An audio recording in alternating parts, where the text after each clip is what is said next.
An important day in the fight against COVID-19. The Food and Drug Administration gave full approval for the first COVID-19 vaccine. I'm Mackenzie O'Keefe. Thanks for joining us on CBS 4 News at noon and streaming on CBSN Denver.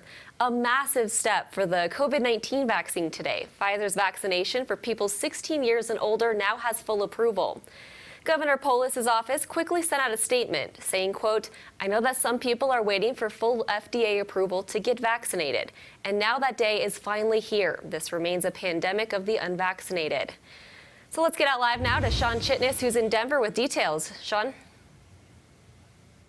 Well, Mackenzie, as you mentioned, the governor is certainly excited and celebrating this step. He also wanted to point out that already more than 3 million people in Colorado are fully vaccinated, and clearly he is hoping even more will join that group now that we have at least one of the vaccines getting full approval from the FDA. So let's talk a little bit about what that means for the Pfizer vaccine. With this go-ahead from the FDA, that means now people 16 and up are qualified to receive the vaccine under that full approval. It is one of the 2-dose vaccines that we have been using, and it actually got emergency use authorization last December, and then back in May, children 12 and up were given the go-ahead to use it again for emergency use. Now, this is considered the strongest endorsement of a product by the FDA, and it will require a 6-month follow-up for safety.